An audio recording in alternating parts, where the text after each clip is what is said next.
and then, but then that way you'll be a little faster.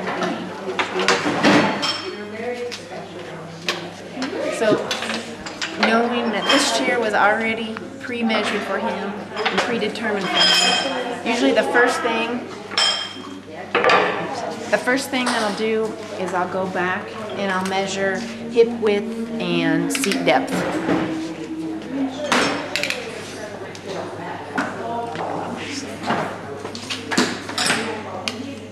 So he's about 8.5 hip width.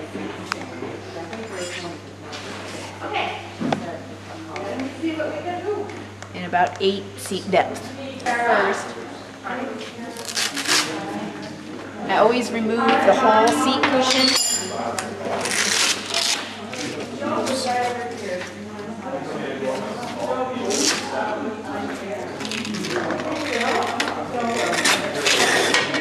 And I start with loosening everything on the seat, including the hip guides. I loosen it, the seat depth nuts I loosen, and then I loosen the laterals and just bring them out on top of the fabric so that they're free to be adjusted anywhere.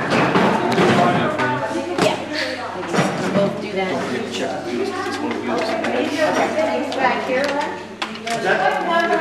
So these are loosened, they've already been loosened. I leave them flexible for when we get him in. And this is already pre-loosened, so this is flexible.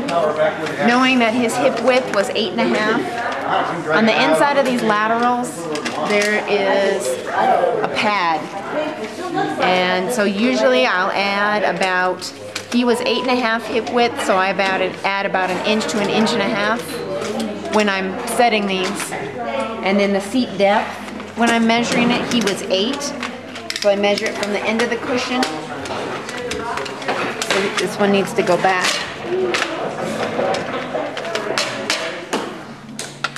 To about 8. Sometimes I take it to 7.5, a ½ inch less, because this cushion will wrap around here. So that takes up about another ½ inch.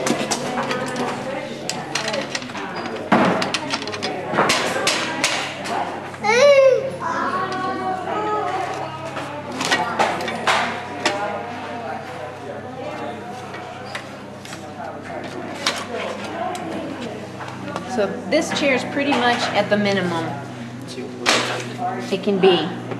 So that's about 7.5 right here, almost 8. And then when we add the cushion on, it will bring it out to 8. And then go ahead, yeah, tighten the seat down. Not the laterals though. Seat depth. Did I do the lateral? Right there, yep, that's what I did.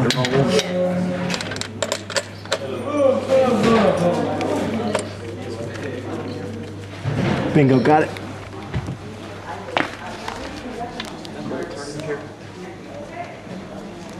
Sorry.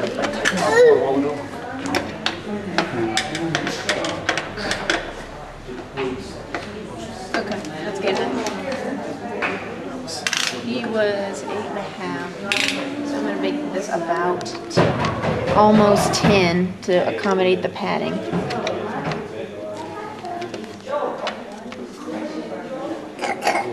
So that's about 10.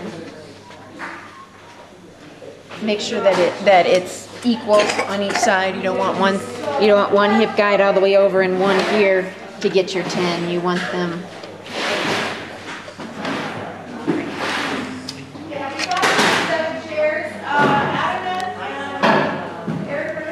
Okay, they can be tightened. I need to say something. Can I make something?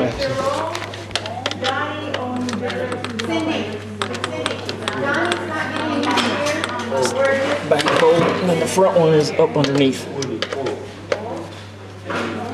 Okay, I'm gonna try to come from the other side. We're getting a reflection. This is the front fold.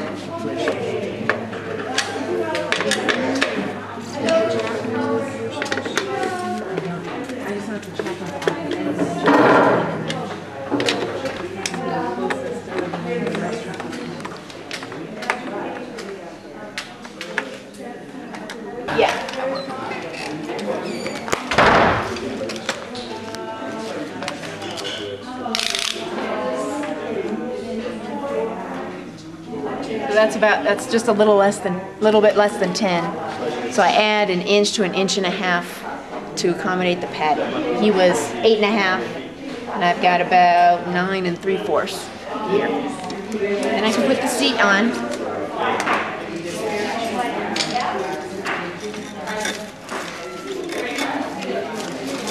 Sometimes these, the abductor and sort of the adductor wedges are needed. Sometimes they're not, so they can just be removed. I'm just going to keep him on here today because he seems pretty, he doesn't have a lot of spasticity, so he'll just fall nicely in here.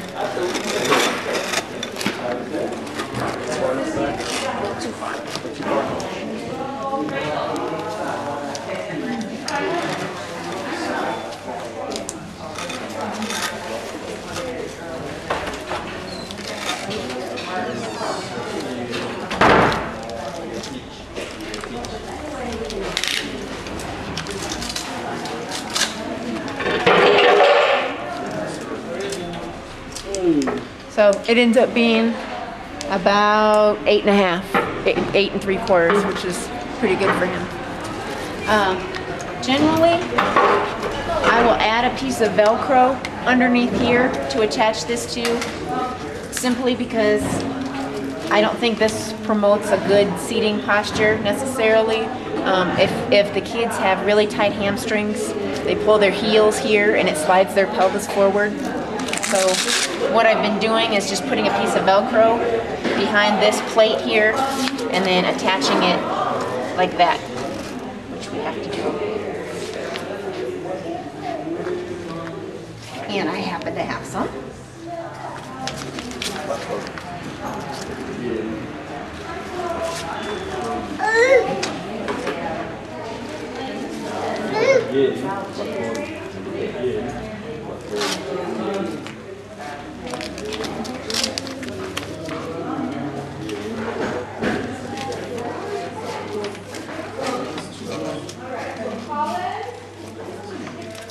And then I'll unhook it and press the Velcro down.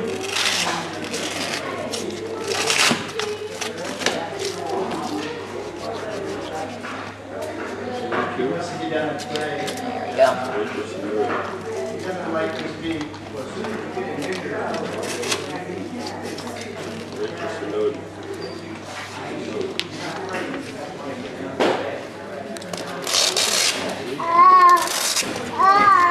I just remove this piece. If it's needed, I add it back on at the end, but a lot of times it's not needed.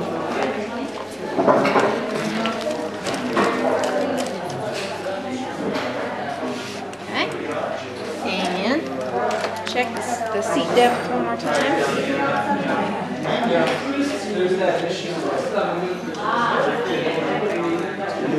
So this might be a little bit long for him because of all the padding, but we can always slide it back a little bit or wrap the padding a little tighter. The next thing we do is these are loosened, and the best thing to do to allow the most adjustability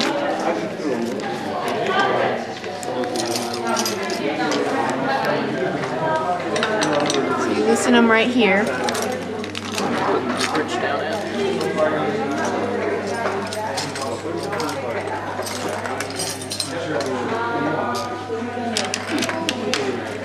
My rich symbol. That's good. So the best thing to do is to bring them out, loosen them enough so the lateral can slide on top of the fabric. If you have it all the way in, some mistake that people make is to think that they can't bring it out wide enough because the fabric is stopping them. But if you allow the fabric to go in between, then you've got a lot of adjustability for height and width.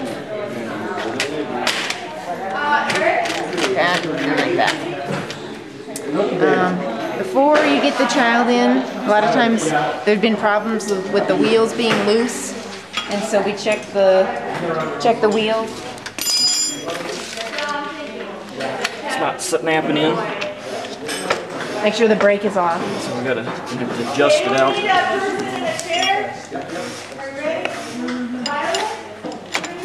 This back nut off usually about a turn.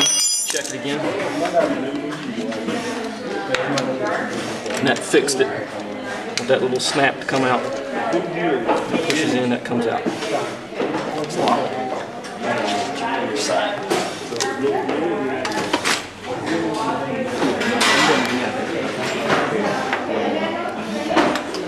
Other side's good.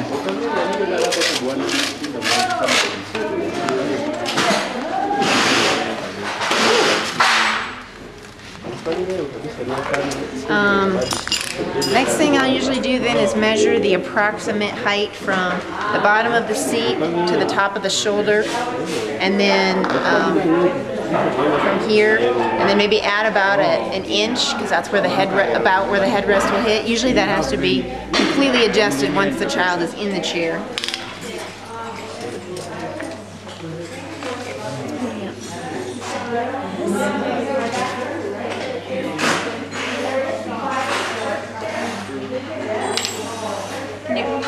His shoulder down, this one down. There. So he's kind of slouching right now. So I'm going to say approximately 12. So we'll loosen it to go, it's a little bit high right now. We'll loosen the top of the headrest to go down about ½ an inch to an inch. The back. Right.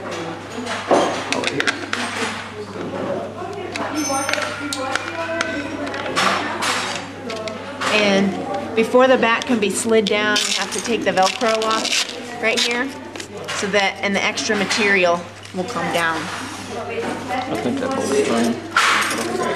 Oh yeah, here's something specific, Bill. On the newer version, Okay, wrench on got each it. side. Just comment about that. Yeah. I think that's something I'm gonna talk to Wayne about. They need to put carriage bolt in. That's solved the problem.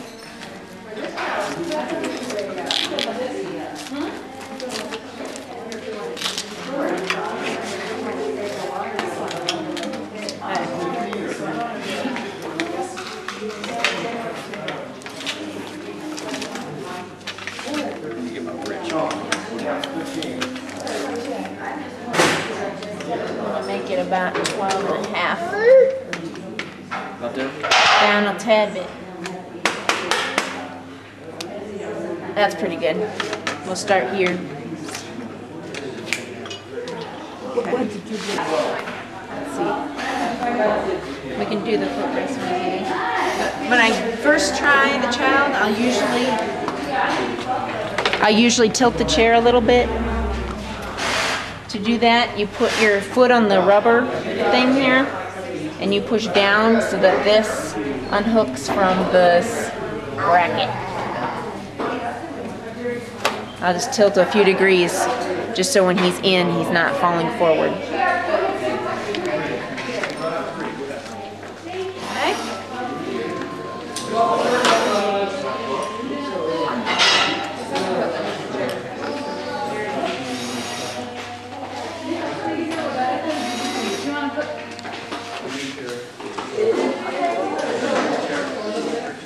So the first thing we can see already is the headrest is going to need to go up a little bit, or the whole back is going to need to go up a little bit.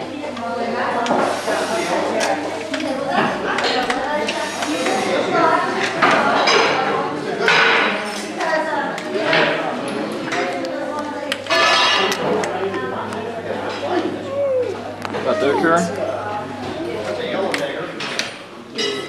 Yeah, that's pretty good. And what are you using for landmarks to determine the height for I'm that? just giving him a little bit of clearance between a shoulder, ½ inch to an inch, and just making sure that when his head is up, it's fitting nicely on the headrest right here. Oh, Brian. Before leaving the child, of course, make sure they have the seatbelt on.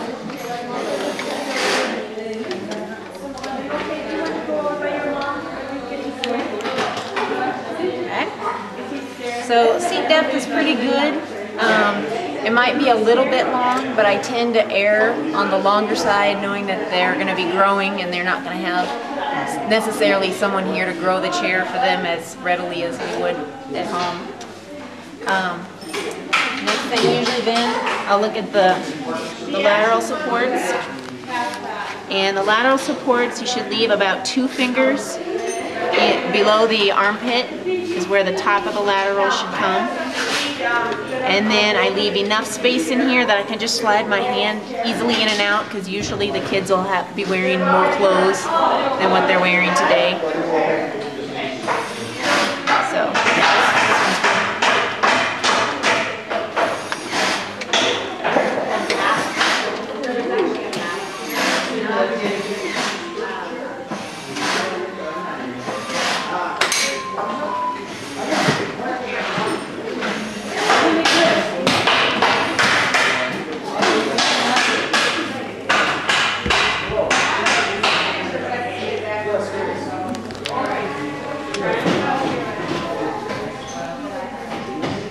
okay. Here.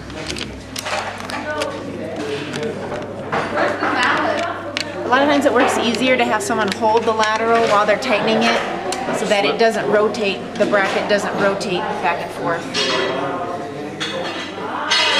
Actually that one, can we move that one in just a little bit?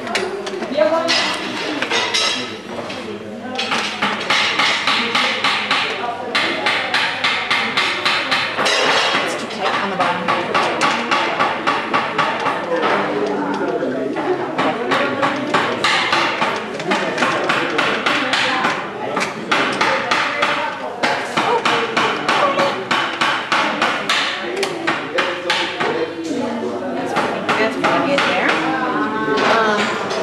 Then we can move to the footrest.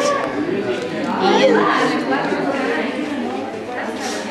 a lot of times if the kids are not wearing shoes, I ask the parents if they're going to be wearing shoes, because sometimes that determines the height. If they generally wear shoes, I'll leave it a little bit long.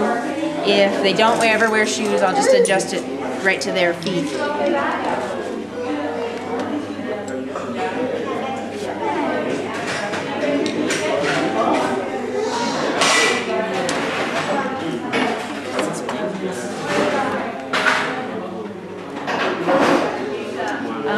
On the new ROC chair, these 2 bolts right here, once they're loosened, can adjust the height of the whole thing. These 3 bolts right here, you can play with the angle. And on top of the foot plate here, there are 2 screws, and that can change how far back the foot plate goes.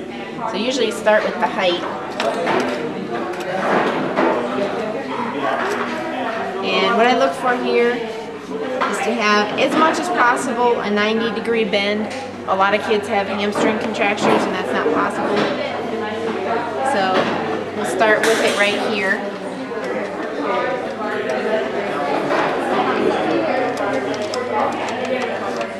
So the height would be the first thing to be adjusted. And then we'll slide the foot plate back a little bit, since his feet are kind of hanging off since he's so small.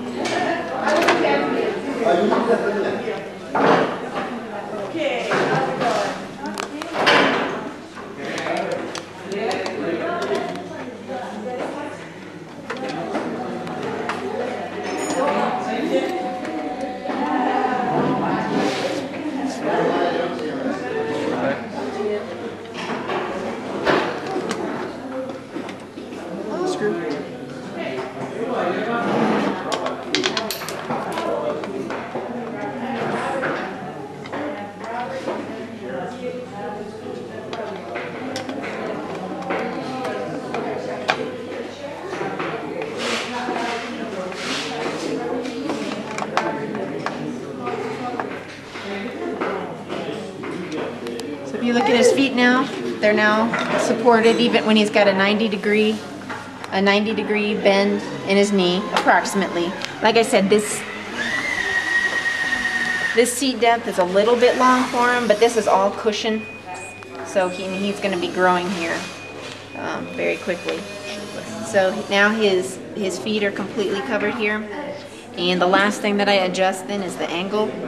And when you adjust the angle, you just want to kind of see where their foot falls. And he's pretty flexible. He doesn't have any contractures. So we'll just go ahead and set it about right there. The whole sole of his foot is touching. If a child has plantar flexion contractures, you can angle the plate like this so that their foot will sit with their toes pointed.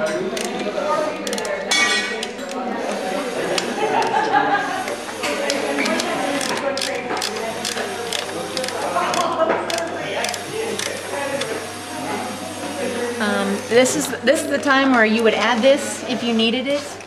This prevents the feet from falling behind the foot plate. I'm probably not going to put it on him because he's not going to fall back, and that way he doesn't have anything back there to pull his pelvis out of the seat with. But if you needed it, you would strap it back on right here.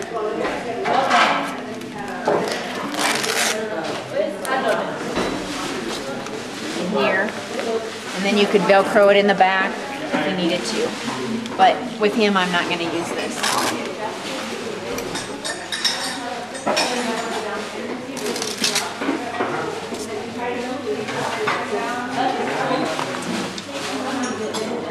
last thing I look at is the headrest.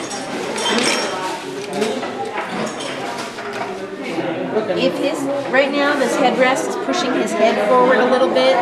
He's not making contact, and it's almost as if the headrest is pushing his head forward rather than having it lined up. It's pushing it out. So we're just going to slide it back, probably a notch.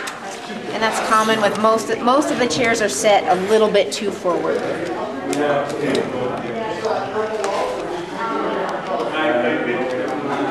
Notch. Yeah, on the top, notch or two.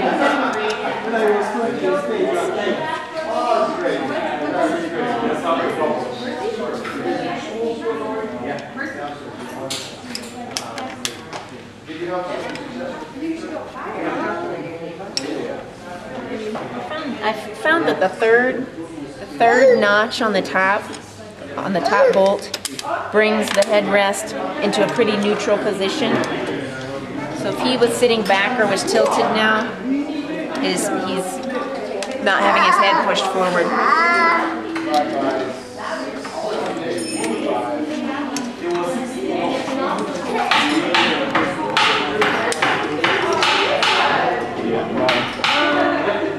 The bottom one, I'm doing the fourth one, I'm kind of angling it down a little bit so that it's not holding his head.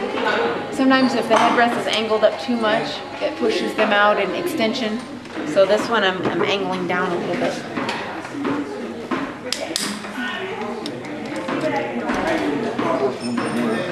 The second to the back. Right there. Which one on the other right? It just lined up like that.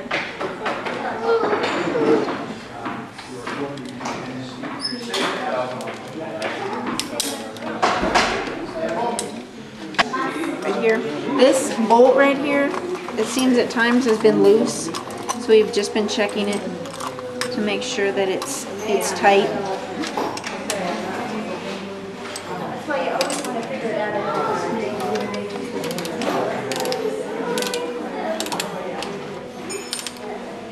That's what holds this bracket onto the back cane right here.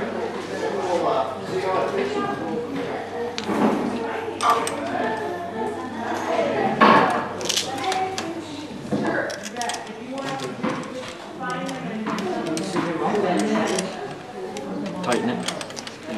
Get my thing on. Can't slide. Say here. again. You don't want this so tight that it can't slide, but you don't want it so loose that it's gonna come off. Some of these were coming off. Before the tray is the chest harness.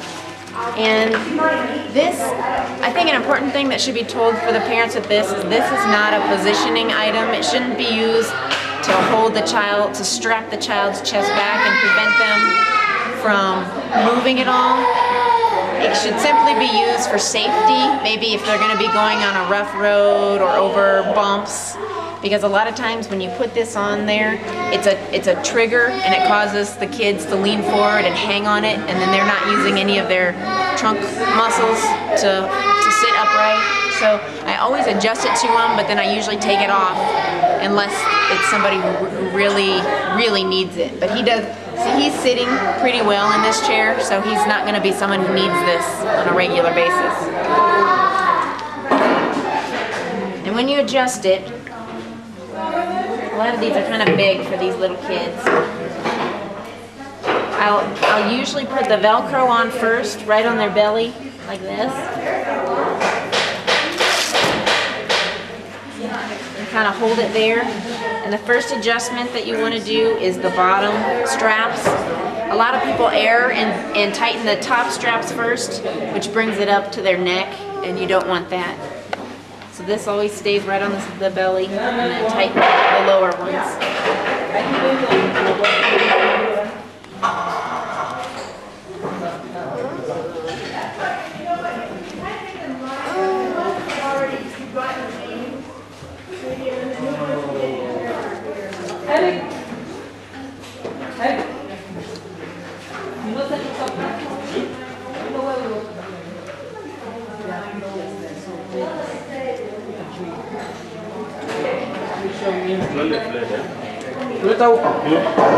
Funga huko.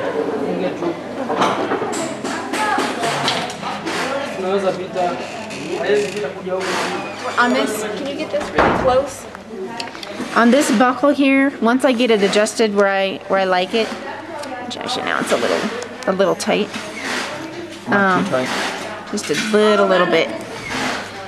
One thing I do on this buckle is I bring it one more time back through here, because then it won't slide, and it also kind of deters people from cinching it tighter or having it get too loose. So I just bring it back around like that.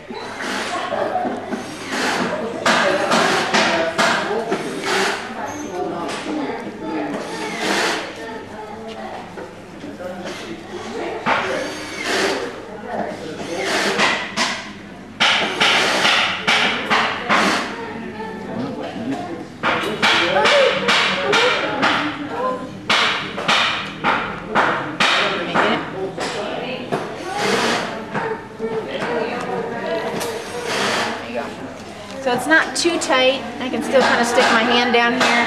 If they need to tighten it more, they can do it with the Velcro. If they need to loosen it more, for more clothes, they can do it. Then you can do the top one. And this is a really big harness for him. You do want to make sure that this strap is coming between the headrest and the top of the seat. Some of them are already strapped on above the headrest, and that doesn't really help the child a whole lot. It should come right over their shoulders.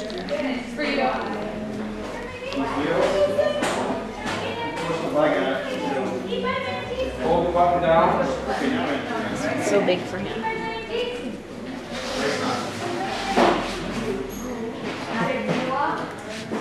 Hand. You don't like that, do you? I think a lot of them don't. I'm gonna keep it looser. It's too big. This one is really too big for him.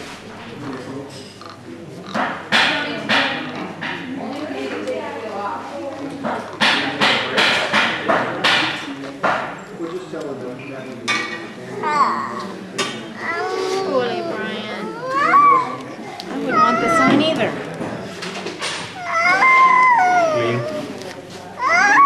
Hey.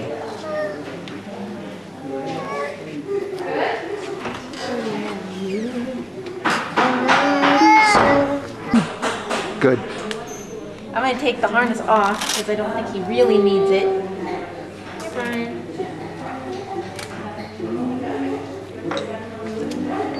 And usually you can just kind of stick it back in here somewhere. The final thing is to do the tray. And the tray slides through these holes right here that's under each armrest. So you can make sure that this is loosened all the way. And one thing we've noticed, sometimes these are a little loose, but on the newer ones they're not nearly as loose. They're also not angle adjustable. No, you don't have to listen. Oh.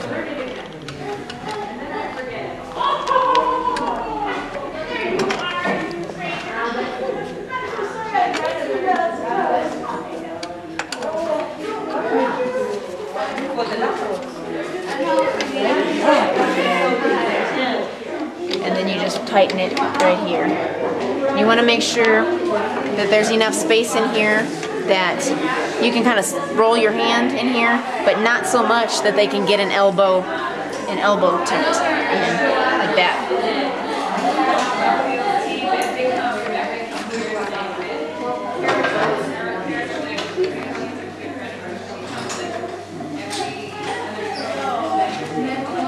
I think that's it. Safety? Safety. Let's see. The first thing I usually show the parents are the brakes, how to put the brakes on and off. Right here, here's the brakes on and off.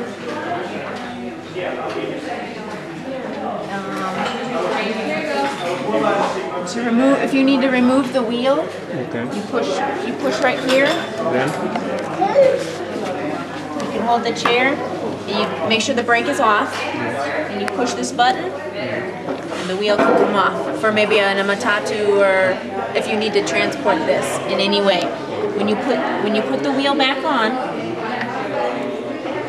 you want to make sure this button snaps out and that the wheel, it doesn't come off. So it's good, just like that. Back here. These tubes right here are going to go, you push this button right here, and you slide them in.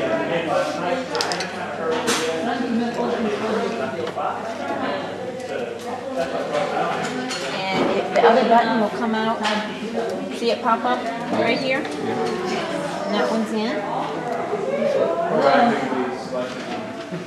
Solomon, how are you? I'm taking pictures for Amy. Oh, my card's full. Oh. Can you put the brakes on? I'll bring my other hand.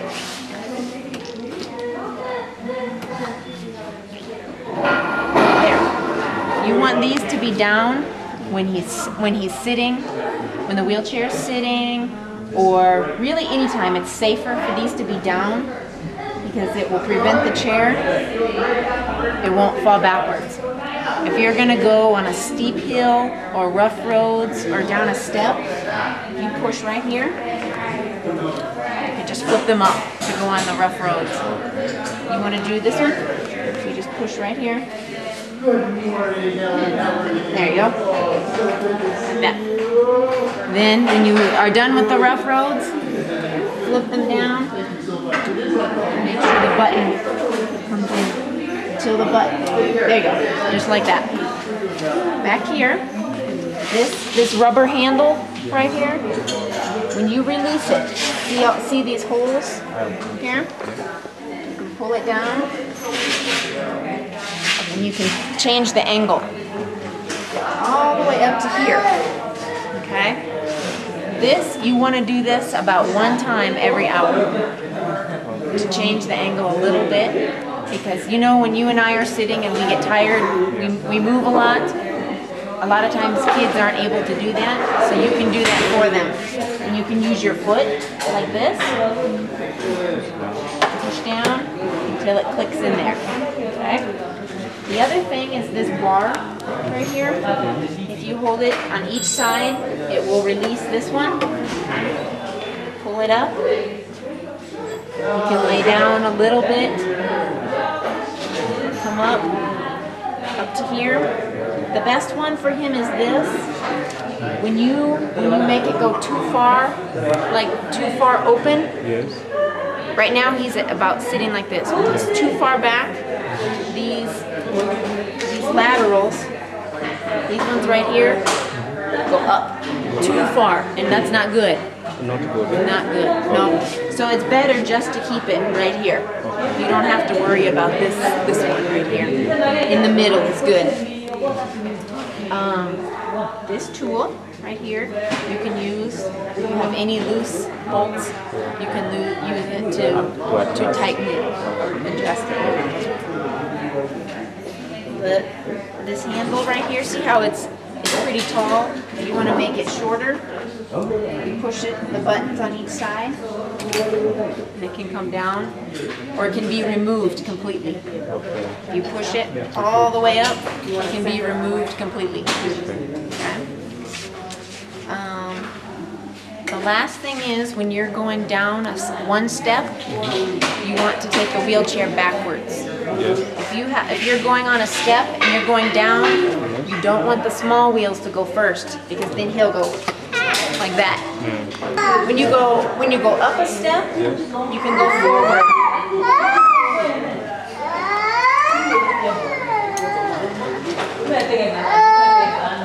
You tilt him back and put the small wheels up here. And lift him up. When you come down, you don't want to go forward. See, if I do this, he's going to go forward. That's not safe. You want to go backwards, pull it, very slowly, like this, and down. Do you have any questions? No questions at all? Okay.